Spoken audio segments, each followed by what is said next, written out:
So Lockheed Martin, everyone knows our aviation heritage. We are a very proud provider of aviation solutions for over 100 years. In this particular show, we're focusing on our airport and air traffic management capability, focusing on our end-to-end solution, what we call from curb to cloud, a series of technologies that optimise the entire airport process.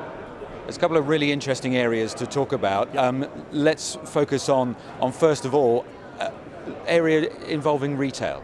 Yes, sure. This is a new solution which we're launching at this particular event around the optimisation of the airport around non-aviation revenue and in particular retail revenue. So what we found through analysis and working with the Vienna Airport, that you can actually start to allocate your gates in a smarter manner that actually drives additional revenue. So it's just another factor whenever an airport starts to consider its allocation of stands and gates, actually now starting to think about whether or not it can have an impact on your retail operations.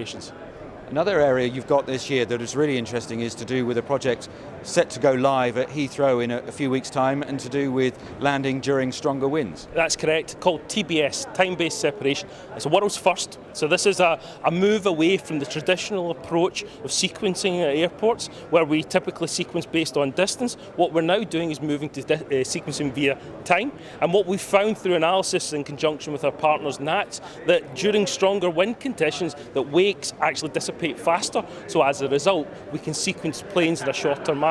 And this is in shadow mode at Heathrow just now. We expect it to go live for the next couple of weeks, and we expect on days of wind at Heathrow we expect to be landing approximately 5 to 6 extra planes per hour, which given that the runway is the biggest constraint at Heathrow obviously has a significant factor on its performance. And for Lockheed Martin, is it about using these kind of technologies and the analysis of data that you can do through both of those examples and then looking at the benefits you then provide airports? Is it surprising sometimes what you find?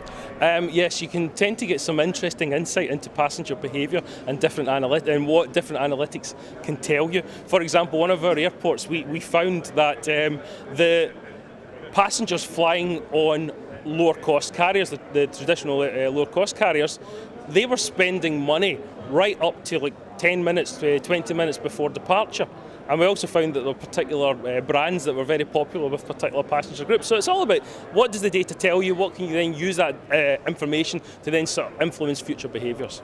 We often talk about having almost sometimes too much data sometimes, and also if you get it, it's then doing the right thing with it, and it's very much about that, isn't it? Yeah, it's about actionable information. It's not just about information, it's about actionable, meaningful information. What can this allow me to do? How can I work smarter around this? And that's the kind of key message that we're taking to the market here. It's about collating this information together, bringing it into a format that is appropriate to the different roles and responsibilities within the airport operation, and then using it to drive efficiencies within the operation. Why is this such an important event for Lockheed Martin? This is the premier airport show in the world. This is the premier airport show in the world.